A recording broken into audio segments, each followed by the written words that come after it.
Sama yung panahon kahapon, hindi tumuloy ngayong umaga. We're very grateful, Chichi and I, to the people of Manila whom voluntarily went on their own today. Nakaka-overwhelm lang, no? Sa mga nanonood na nagpunta dyan kanina. Maraming salamat sa inyo.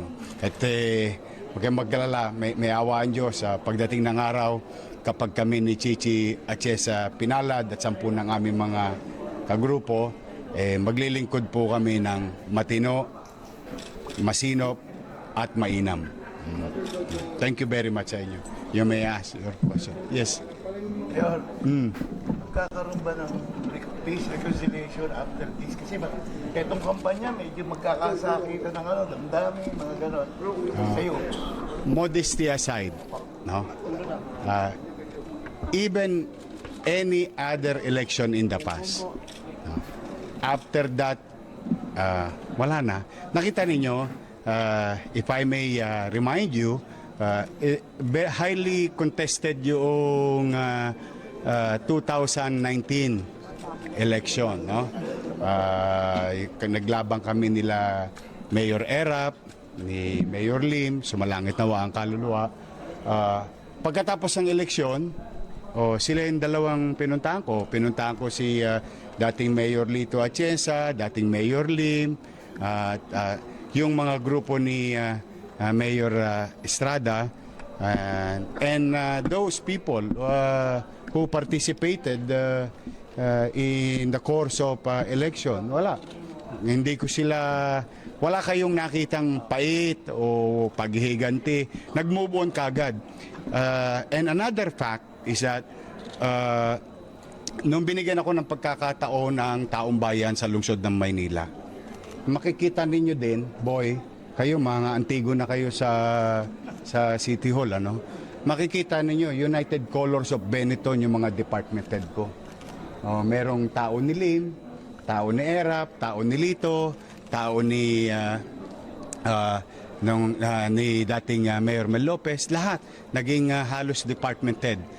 Because we always wanted, like Chichi and I, no, we agree on something, that we get the best people in their respective field of undertaking, para mas mapabuti yung paglilingkod sa bayan. Kaya umasa ka, walang ganon. Ako siyempre, hayaan ko lang ang taong bayan, si Chichi at ako at 10 ng aming grupo, we will let the people decide itong 2025. Hayaan namin ng mga batang Maynila, lalong-lalo na yung mga lolo't lola namin dito sa lungsod, na makapamili ng malaya na itong darating na halalan. Meron po Sure. supporters sa baba. Ang sinadyan po nila is yung mayor, quit ka na, honey, alis ka na. How do you interpret this?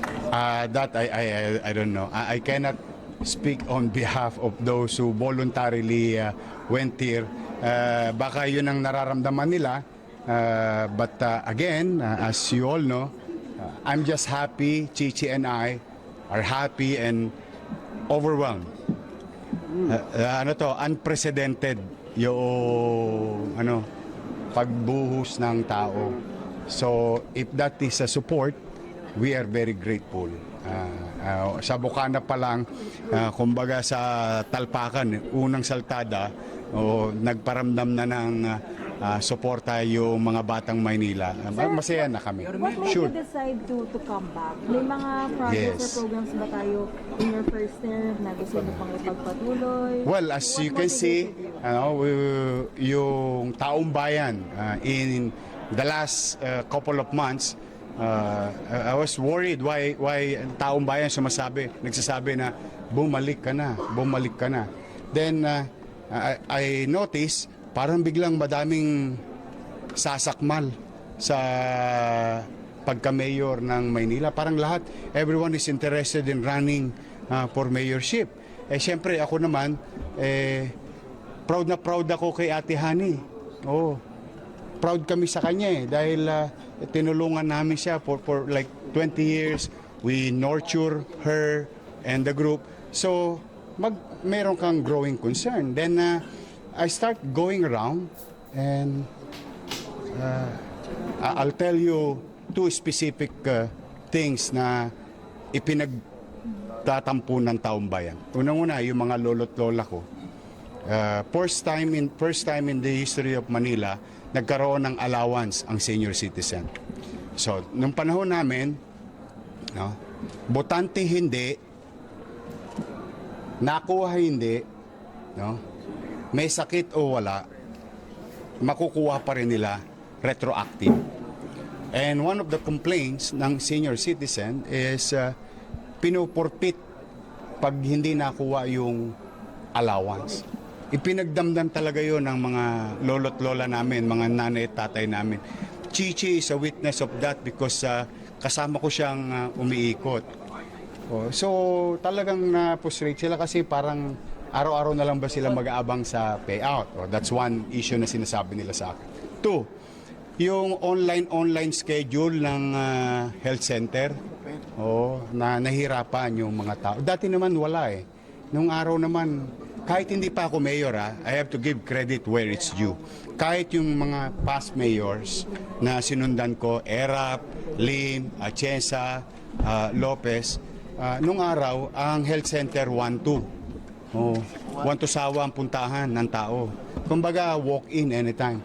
I don't know, for some reason, this department head came up with an idea na kailangan bago ka pumunta sa health center, magpapa-online ka pa. So those are the reasons, two reasons. Three, I think kayo nagbalita nito eh. Di ba lumabas sa mga artikulo na the city of Manila is now the fifth riskiest city in the world with regard to tourism.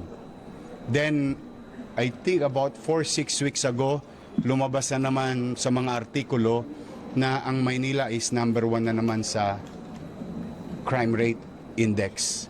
So, I think it's high time na kausapin si ate. Kinausap naman namin siya, ako personally.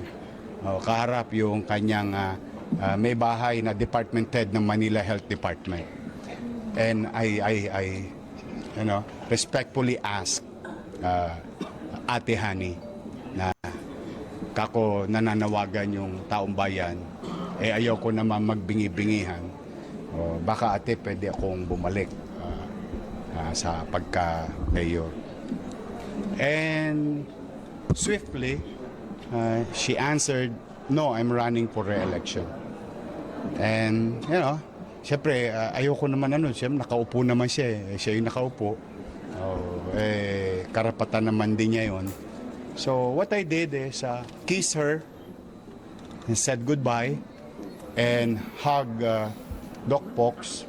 Kasi alam mo, ito mahal na mahal ko yung mga yan, sa totoo lang. Mahal. Dahil kay Danny Lacuna.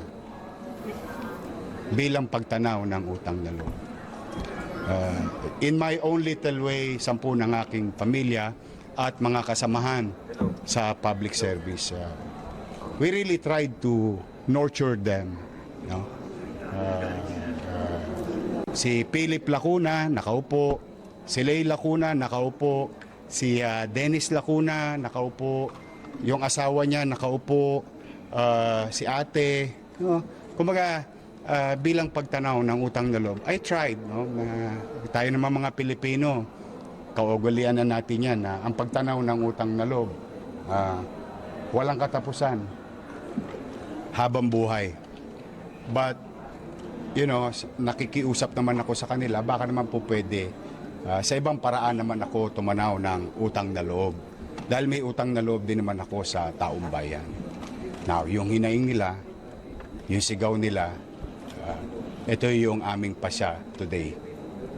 Tinugong ko lang yung panawagan ng taong bayan. Yes, sir, how will you respond Sure. dun sa statement Sure. niya na nasaktan daw siya dun sa decision ninyo na tumakbo kayo for mayor? Well, hindi mo naman siya masisisi, pero mas nasaktan siguro yung taong bayan because of the expectations on a premise, whatever we have done together, as a team, as a group, they will continue. Siyempre, siguro na frustrate ang taong bayan o anong tawag dyan? Na in a way, I don't want to use words as much as possible kasi mahal ko nga yung mga yan eh. But then again, alam mo yung pagkakaibigan, pamilya, maliit na bagay yan pag ang pinag-uusapan na kapakanan ng taong bayan. We owe it to the people. I don't owe anybody about things. No? Kung ang pag-uusapan, paano pagmamalasakitan ng tao. I owe it to the people. We, not only me, but I think everyone who will go and join public office. Utang namin yan sa taong bayan. And we should perform. We should fulfill our promise. A promise that we took a note. No? Every now and then, pagka nananalo ka, di ba, bago ka sumok pa sa opisina, nyanyangga ka muna, di ba? At meron ka mga pinangakuan doon.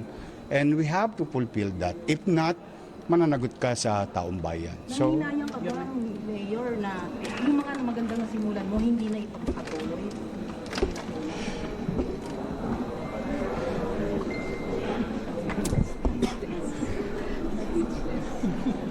ipagpapatuloy ko na lang po mga kababayan, mga batang Maynila. Describe your relationship with Mayor Lacuna po ngayon. Kasi she's very vocal nga na she felt betrayed. Oo nga, nagulat nga ako eh.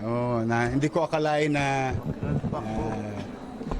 ganun ang magiging reaction. But, hayaan nyo na lang yung atihani ko. I mean, let it be. Hindi niyo pa po kinausap after yun narinig yung she felt betrayed statement niya. Hindi naman nila ako tinawagan. Kasi before, they would always call me. They would always call me. Last year, they would invite me, ask me, and try to share ideas. But more than a year now, anong tawag doon? Anong tawag sa Ginos ba yun tawag doon? Ginos kayo. Ayun. Hindi ko alam parang ganun lang. Hindi ko lang alam yun yung tamang termino. But that is literal application. Your mission of the reaction Po lang kayo po. last August. Sunod ka. Nagkausap daw po kayo last August. Yes, I initiated. I personally, God is my witness, I tried and initiated first yung talk. But it took a while for them to give me a schedule. But it happened. It happened naman. I'm grateful for the time that they, Ate Hani gave me to personally, before anybody else, to say my piece with her and the husband, Fox Pang. Doon mo sinabi noong August na kaisi mo to come back. Actually, parang ano pa yata, July pa yata yun, no? July, August. Sabi yata yun. Nasa Manila Hotel. Yun. Sa Manila Hotel. To be exact, in front of the general public in top room, Manila Hotel. You were saying? Bale, short reaction lang yun kasi Sure. viral yung chance interview namin kay Lacuna which is pasigaw niyang sinabi na huwag ka nang bumalik. Ano kung masasabi niyo? Pabayaan natin, intindihin na lang natin yung ate ko. Siguro ano lang yun, yung bugso ng damdamin. Kasi sa akin naman, immaterial yung mga ganyang bagay. Ayokong pangunahan yung desisyon ng taong bayan. Ano po pakiramdam na mas marami po yung supporters niyo at sinasabi nila na organic daw sila? At least nandito kayo, you can ask around.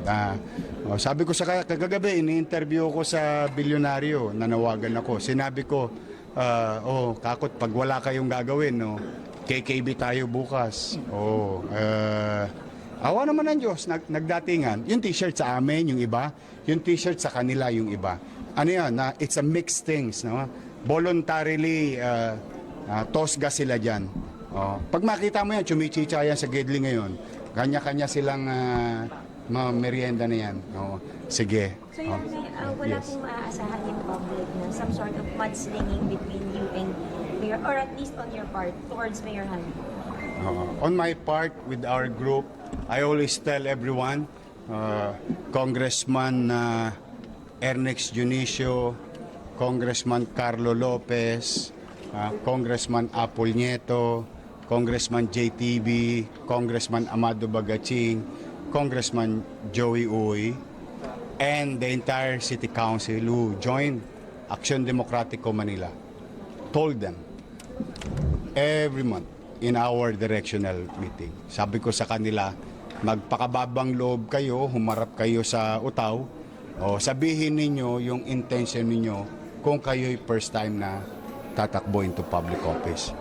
But if you are a re-electionist, o sabihin ninyo yung ano yung nagawa ninyo sa mamamayan.